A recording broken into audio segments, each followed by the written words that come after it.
Hello everyone, my name is Pixlriffs and welcome back to the Minecraft Survival Guide. I hope you're all having a good day. Before we get started with today's episode, I have some enchanting to do because as you can see, I've got 44 levels right now. I've been spending a little bit more time caving and a little bit more time fishing, both of which you can watch in the VOD's channel because I did a bunch of those on Twitch streams. Now, I'm going to be making myself another diamond sword because the one I have right now, it's probably not worth repairing, to be honest. We'll probably spend more diamonds repairing it than we would just making another one. And with the 44 levels that I've got right now, I'm going to stick this in the enchantment table and see what we get. And that is exactly what I wanted. I haven't even checked this before I started recording, so that's a very good thing.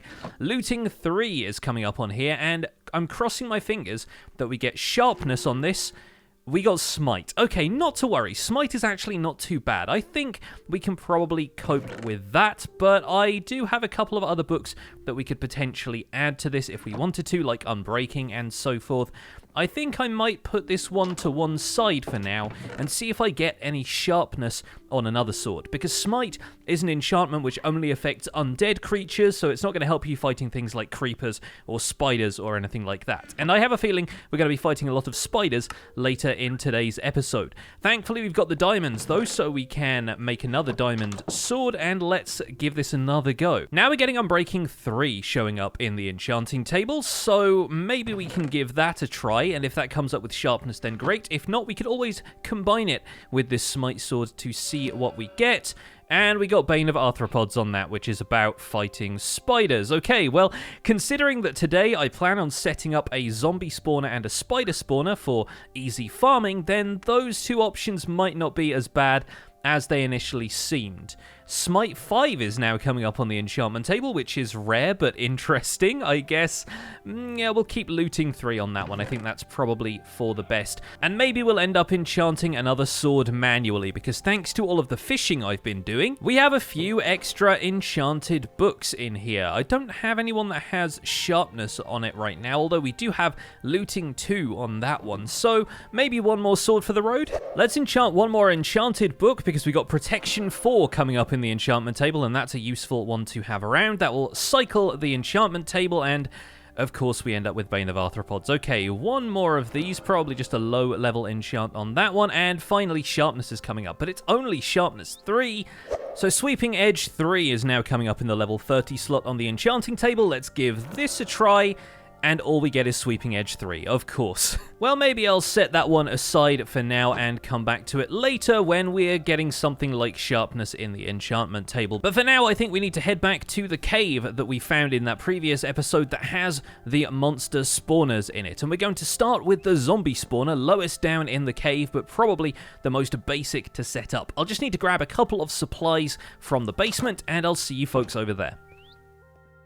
Alright, here we are, and man, it takes a while to get here, even though I have the route memorized. It is about 2 minutes worth of spelunking just to get down here to the zombie spawner. But here we are, and the zombie spawner is probably the most basic of the two we have found in terms of how easy it is to set up to get the zombies in a position where you can kill a bunch of them easily and gather their drops. This is effectively a very simple way of farming both the zombie loot and XP. And zombie loot isn't all that great. Most of the time you just get rotten flesh, but the rest of the time you can get things like carrots, occasionally, potatoes, and iron ingots as well. Not to mention some of the equipment that the zombies will spawn with can be smelted down into nuggets like we did in the previous episode. But perhaps one of the most valuable things you can get out of this is a controlled flow of enemies that you can kill very easily for a renewable source of experience. And that's very useful when you're at the stage of the game when you want to enchant your gear like I do right now, but the right enchantments aren't coming up and you keep wasting levels re-rolling the enchantment table. So what we're going to do is carve out an area around this spawner to maximize the area in which the zombies can spawn, and then with a couple of water streams we're going to divert them into an area where the zombies can easily be killed for their drops. Spawners like this will spawn mobs in a 9x9 area centered on the spawner, 3 blocks high, so 1 block above the spawner and 1 block below. Just to give you a quick example of what that looks like, I'm going to place some torches on the ground here. Make sure we can carve out 4 blocks in each direction from the spawner block, and we'll get rid of the walls here so we have a big cube of empty space surrounding the spawner. So this right here, this 9x9 area, is the area in which this zombie spawner will try to spawn zombies once the area is completely dark. Now we need to give it 1 extra block of headroom as well, because of course a zombie is 2 blocks tall, and if it tries to spawn any zombies 1 block above the height of the spawner, so right here, it might fail in that attempt if there are blocks above that. So we're going to be taking out this top layer of cobblestone and deep slate just to maximize the amount of space in here where zombies can actually spawn. There we go, that's looking a little bit more accurate. We are going to dig out 1 block below this as well, because we need to leave a little bit of a gap. But first of all, I think I might block off this waterfall, because honestly the water is doing more harm than good if I keep letting it flow down this way. Let's just block it off up here in the cave, there we go, and the rest of that water should harmlessly flow away. I'll probably light up behind me as I go, because otherwise this area is going to be a little bit dark. There we go, that's not going to cause any more problems for us. I've removed some of the temporary blocks I had around here. We could fill some of this back in with deep slate. But first of all, I'm going to dig out the floor by 1 more block, because we're going to use water streams to direct the zombies into one corner of this 9x9 area. And if we dig out the floor like this, it prevents the zombies from getting stuck on the monster spawner block itself. I'm going to put 1 torch on the side of there just to make sure it stays lit throughout the process of doing this. And then we're going to start flooding the floor along 1 wall, and that's going to create some water streams that are going to direct the zombies towards us where we want to stand and collect the drops.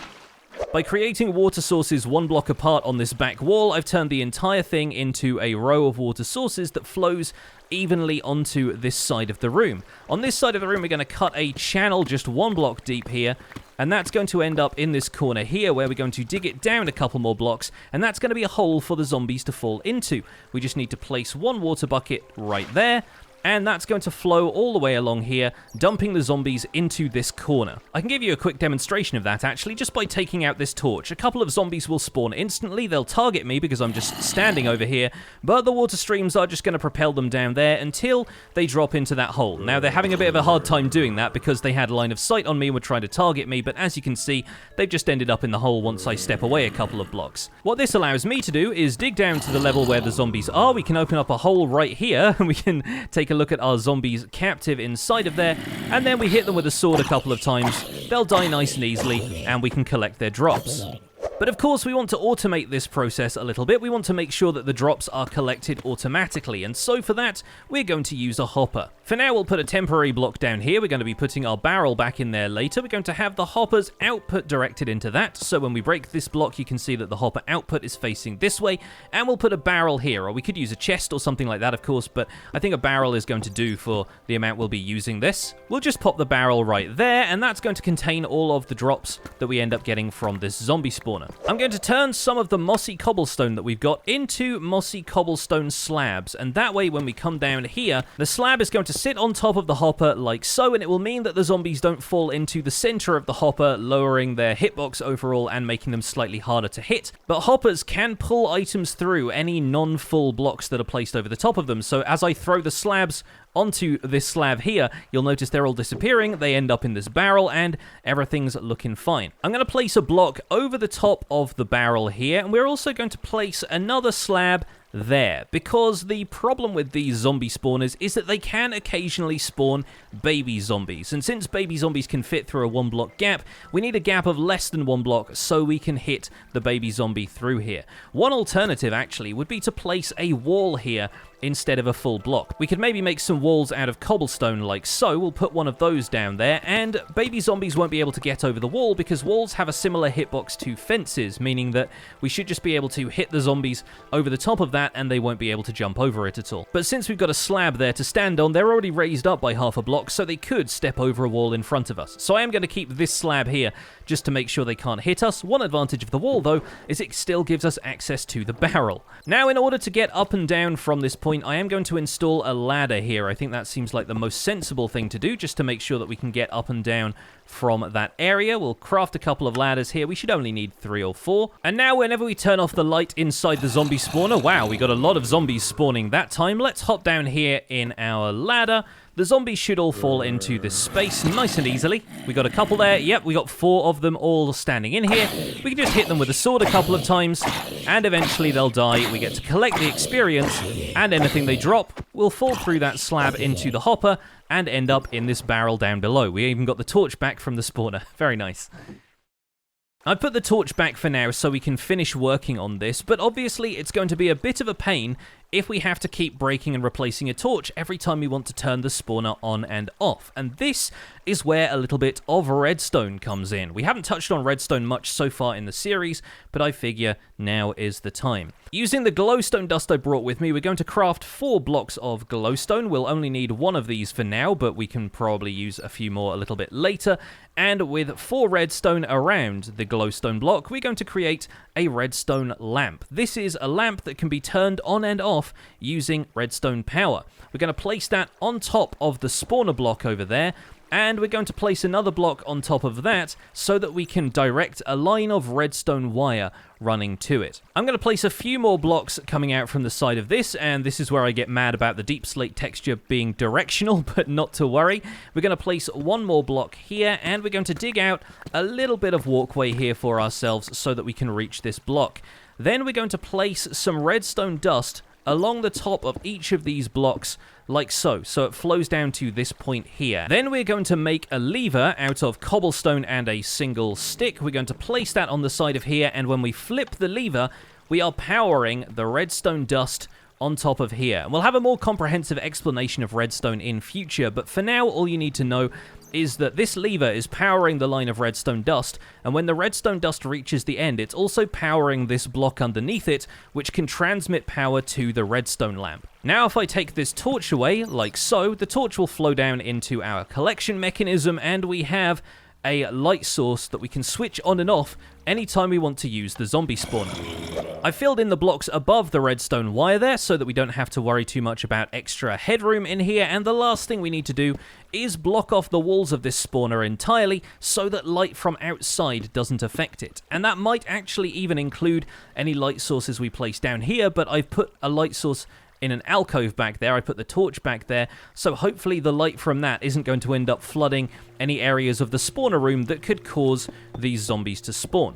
Now, one thing you'll notice that's different about monster spawners compared to any other type of mob spawning is that they don't need solid blocks to spawn on. In fact, when I flip the switch here, the zombies actually spawn kind of in mid-air from the zombie spawner, and that's how come we can use water sources to redirect them down into our killing area. This is different from normal mob spawning in caves, because most of the time mobs will look for an unobstructed block on which to spawn, and that includes water. So by getting rid of the waterfall over here, we were actually creating more spawnable spaces, which is why I had to go and light them up. But in the case of these spawner blocks, as long as you're within a radius, the game will try to spawn monsters in mid-air so they can fall into the water streams. The water streams will carry them down here, and that's what allows us to lead them into the killing area. We're going to fill the whole thing in with deep slate, but you might want to use a different choice of material if you're concerned about losing where the zombie spawner is in the cave, because if we fill it in with natural materials like this, it's just going to look like a solid wall has formed here in the cave. Thankfully, we know where this is, though, and the lever makes it a little bit more obvious. We could put in some logs around the outside to look like it's supporting something as well. We could dress this whole thing up if we wanted to, and in fact, I might come back later and make this whole thing look a bit more presentable, because I kind of like doing that. It's a fun part of these projects. Either way, we now have a whole collection of zombies down here in the killing area, and in fact, I might switch to my smite and looting sword so that we can kill the zombies a little more easily. Since they're undead, they're taking a little bit more damage from the smite, and I think I just saw, yes, a carrot came through. There's a couple of extra blocks here from when I was clearing out the area, but we got our first carrot thanks to the looting drops from those zombies. Fantastic. Finally, we can start growing all of those extra crops and breeding more horses if we wanted to. But as long as we stay within a 16 block radius of that spawner block, it's going to keep spawning zombies, and they'll just trickle down here into this killing area where we can kill them for their drops and XP. Using my smite and looting sword, we've already got close to a stack of rotten flesh. We've got an extra iron ingot there as well, and some of the zombies that appear are armored, meaning that sometimes they'll end up dropping their armor into here.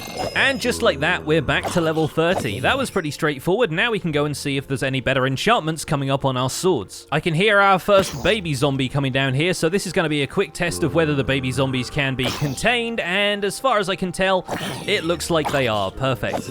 Now naturally, while we're stuck down there in this hole, we are a little bit vulnerable to other monsters wandering in from other areas of the cave, so that's the point at which you might want to install some kind of trapdoor to get down here, or maybe a wall off this area, put a door in, that kind of thing, just so other monsters from outside cannot make their way in here, no creepers can sneak up on you, and that kind of thing. Personally, for now, I think just a couple of trapdoors will do just fine. We'll pop those in the floor there, like so. We'll add a block on one side, and that way we can sneak on down here via the ladder, close that behind us, and we're safe in here while we attack the zombies. The other type of monster spawner that we haven't found yet is a skeleton spawner, and thankfully, since skeletons are the same height as zombies and spawn in pretty much the same way, you can set up a skeleton spawner this way as well. The main thing to keep in mind with a skeleton spawner is to make sure that they are standing in an area where their head area is obscured. That way, they can't end up attacking you with bows, because of course they can attack you from range where zombies are limited to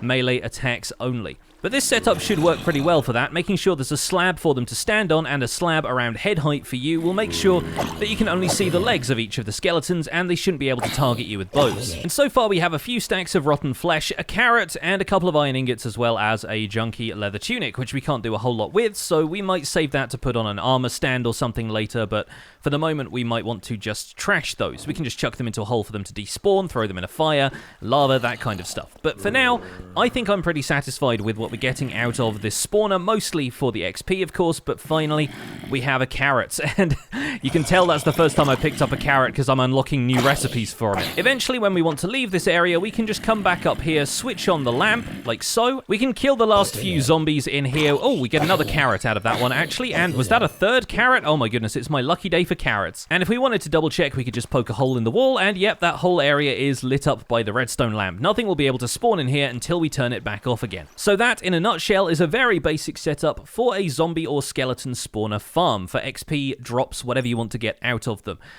Now we need to turn our attention to the spider spawner, which unfortunately is going to be a little bit more complicated. So the spider spawner is down here. It's a little bit closer to the surface. We're still in the stone layers, of course, and we'll need to clear out some of the rest of the loot from this before we end up converting it. So yeah, that's filled up my inventory something fierce. How about we head back to the house quickly? At least we got another saddle from that, which we can equip to the horse, and the mule has now grown up, which means we'll need to tame it. Unfortunately, we do need to make sure this mule likes us, but we can feed it a little bit of the wheat that we just got from the dungeon, and maybe it'll like us a little better. Yes, there we go. We do have some name tags that we can use to name these steeds, so please leave some suggestions in the comments, and we'll see if we can get to naming them a little bit later. I'm going to grab a little bit more wood from the house while we're here, because we're going to need to make a bunch of trapdoors for this design, but hopefully this should all work out okay. So back at our spider spawner, we're going to do the same trick of widening out the area around the dungeon, except this time we're going to make the room even larger. We want this area to be 11 by 11 instead of 9 by 9, and that's nothing to do with the properties of the spawner. The spawner still spawns stuff in exactly the same way. It's more to do with the size of spiders and their tendency to climb walls. The spawner will still spawn enemies in a 9 by 9 area around it, but spiders need a 2 by 2 area to spawn, and so some spiders might spawn on the edge of these blocks, kind of overlapping with the neighboring blocks. By opening out this room a little bit wider, we end up with a bunch more space for them to spawn. That does create a couple of problems when it comes to directing the spiders in the direction we want to go, and we also have to tackle the problem that they like to climb walls when they reach a solid surface. But the design of this farm is actually going to be fairly smart. We're going to be using both of these characteristics against them. Their size and the fact that they can climb walls can both be used to the player's advantage when creating a spider farm. And since I got a bunch of comments about this on the episode where we discovered the spawners, I thought I should clarify something. For a while, in the experimental snapshots In development for Minecraft 1.18, spawners did spawn mobs at higher light levels. Now that is no longer the case. They decided not to go with that change when the full update came out. And so, right now, if we go into this corner and hit F3, you'll notice the light level here is 2. And the same should be true of all of the other corners of the room, since there's only a single torch lighting up the spawner. And yet, there are no spiders. As soon as I take out the torch, instant spiders. So I think it's pretty clear that the spawner here is using regular mob spawning rules when it determines where these spiders are going to spawn.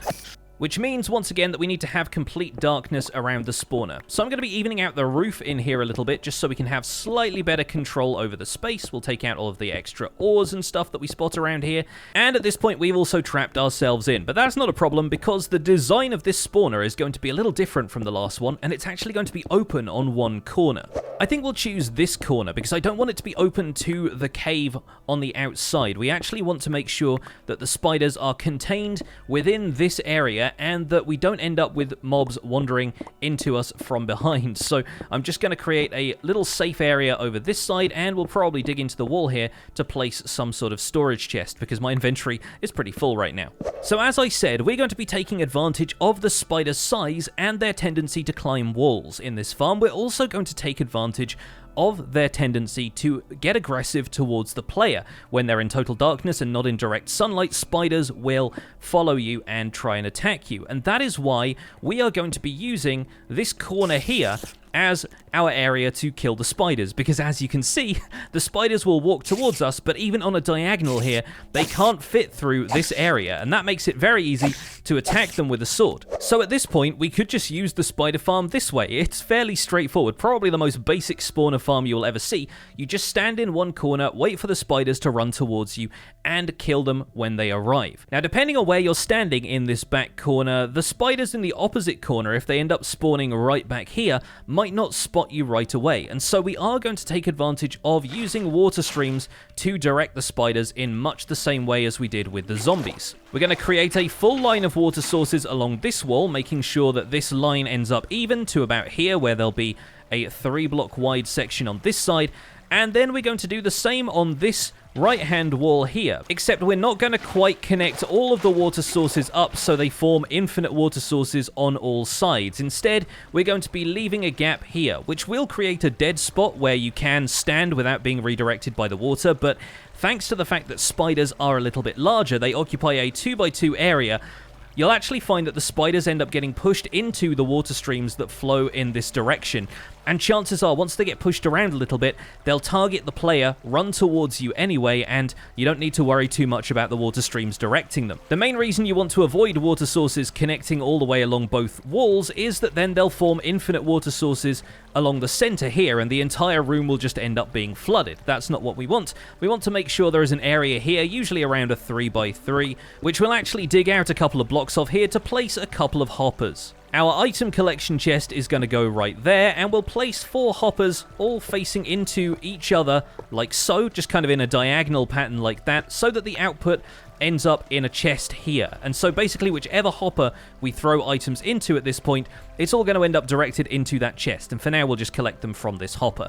Now if we break the torch and we hop up here, we'll see that the spiders do get directed around by the water streams a little bit. Obviously they're very keen on just walking up to us, and then we hit them with the Bane of Arthropods 4 sword, which will actually kill these spiders in one hit, so it's very useful to have one of these swords when you're hanging out at a spawner. Now if we're standing here back against the back corner of this block, the spiders may still occasionally be able to hit us, because spiders have a little bit of reach that extends past the hitbox of the spider itself and can occasionally damage you. So we're going to be setting up a couple of things around here to make sure that the spiders can't hit us, and we're also going to be putting in some anti-climbing measures inside of here to make sure the spiders don't climb on anything other than what we want them to, this area right here. You'll notice that so far though, all of the drops have ended up in this 4x4 of hoppers. We've got a bit of string and a couple of spider eyes.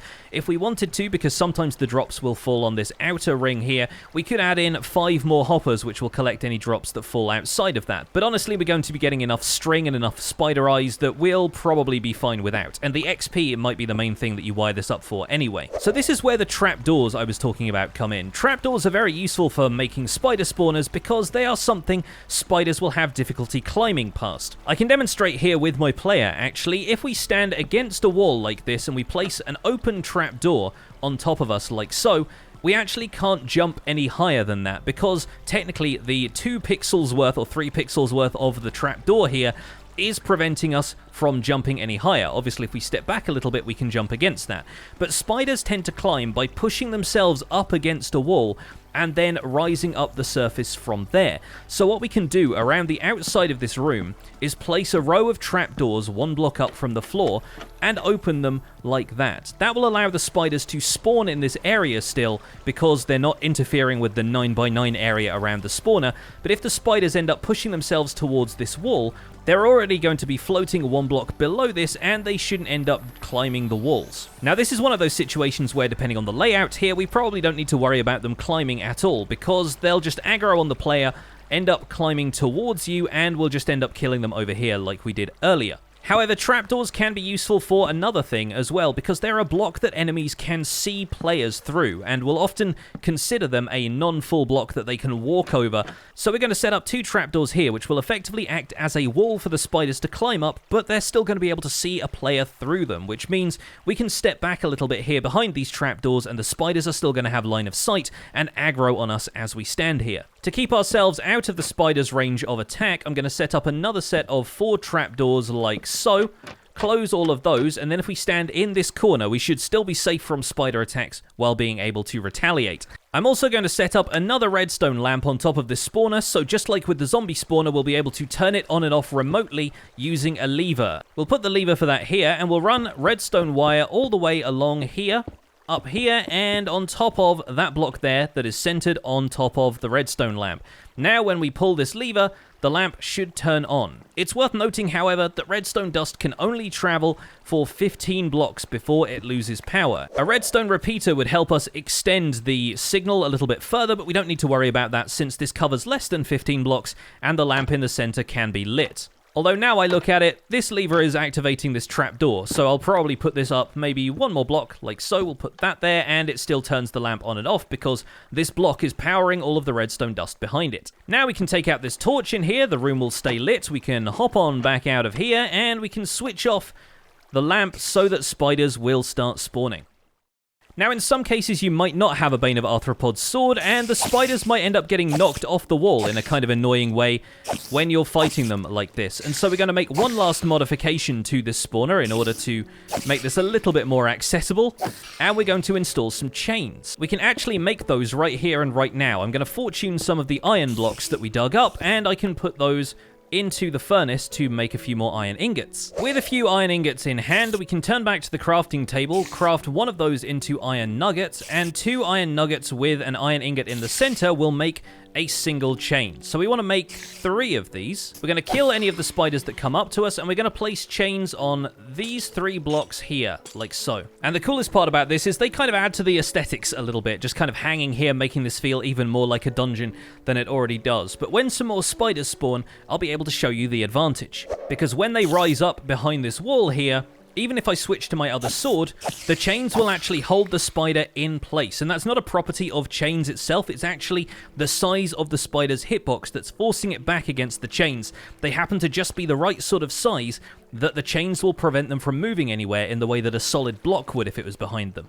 So now the spiders will wash towards us, they'll end up climbing this wall directly in front, they'll be held back by the chains, and we can just swing away with our sword. We can stand a little bit closer to collect some of the XP, even dip down into the dungeon if we need to collect any that gets stuck down there on the hoppers. And of course we could cover the hoppers with slabs or carpet or something like that if we wanted to, and that would allow the XP to flow more freely over the top of them. Now, I've created another barrel because the last thing we need to do is, of course, replace this plank here with something that's going to be able to collect all the drops, because we already have a few coming in. We've got a bit of string, we've got some spider eyes, and from now on, this barrel can be where we store all of that stuff. We can even leave the barrel down there uncovered because the spiders aren't going to be able to make their way out through a 1-block gap anyway, so that's totally fine. Occasionally, so far, I've noticed the spiders can get stuck on that central pillar because the water stream still carries them high up enough if they bob up and down on the surface that they will try and climb the center of the spawner here. We can solve that in a pretty straightforward way if we want to. Like, see, this one is kind of getting stuck behind the spawner. We could lower the floor of the room by 1 block to make sure that the spiders go underneath the spawner in the water streams. Just means they have a little bit further to climb once they get over to this side of the room. Alternatively, you can solve the blockage by just shooting them down with a bow, because we can see into the spawner pretty easily. But frankly, I think this is adequate for our needs, and we're going to be looking at a better spider farm later in the week anyway, because later on we're going to return to that abandoned mineshaft and we're going to make a spider farm out of the cave spider spawners that I found there. Cave spiders will have to be treated a little bit differently though, because unlike regular spiders, they can fit through 1 block wide areas. So the cave spiders would be pouring out of this and poisoning me right now, so I do need to worry a little bit about that later on this week. But for now, that's going to be it for this episode of the Minecraft Survival Guide, and I do hope you've enjoyed taking a look at these 2 spawner setups. I know I'm going to be having fun farming XP from them for the next little while, but for now, that's going to be it for this episode. Thank you so much for watching the Minecraft Survival Guide. My name has been Pixlriffs. Please don't forget to leave a like on this episode if you enjoyed it, subscribe if you want to see more, and I'll see you folks soon. Take care. Bye for now.